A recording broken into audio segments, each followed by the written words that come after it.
जमहूरिस्तान welfare trust राय नवीद अहमद की जानिब से गरीब और मुस्तहिक लोगों में राशन तकसीम किया गया।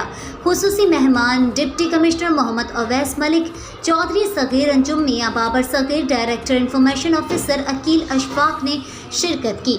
वहाँ पर मौजूद है C1 न्यूज़ के डिस्ट्रिक्ट रिपोर्टर फारूक अहमद। जी फारूक, क्या अपडेट है आपके पास? जी, मैं इस वक्त मौजूद हूँ यारगढ़ पार्क में। मेरे साथ मियाँ बाबर सगीर साहब मौजूद हैं। राय हक वेलफेयर फाउंडेशन और राय नवीद अहमद साहब की जानिब से गरीब और मुस्तहिक लोगों के लिए आज राशन तकसीम किया जाएगा। मियाँ बाबर साहब से पूछेंगे कि ये क्या पैगाम देना चाहते हैं इन गरीब और मुस्तहिक लोगों को। जी सर। बिस्मिल्लाहिर्रहमानिर्रहीम।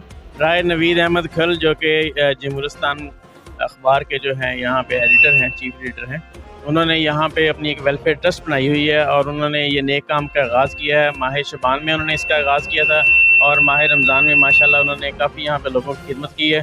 तो अल्लाह ताला उन्हें मज़ीद तौफीक दे और मेरी बाकी सारे तमाम अखबार मालकान से भी गुजारिश है कि वो भी इसी तरह के नेक कामों में हिस्सा डालें और अपने आप को अवामी नुमाइंदगा साबित करें। शुक्रिया। अच्छा बाबर साहब, बताइएगा, बहुत से ऐसे लोग हैं जो कहते हैं ये दिखावा होता है, इनको क्या पैगाम देना चाहते हैं?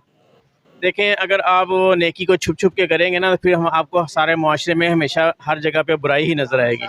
तो मैं तो हमेशा इसी बात को मानता हूँ कि जो चीज़ें हैं, जो भी सिस्टम है, वो आप लोगों के सामने, लोगों पब्लिक में करें। अच्छे काम अगर हम पब्लिक में नहीं करेंगे तो फिर उसकी अवेयरनेस नहीं होगी।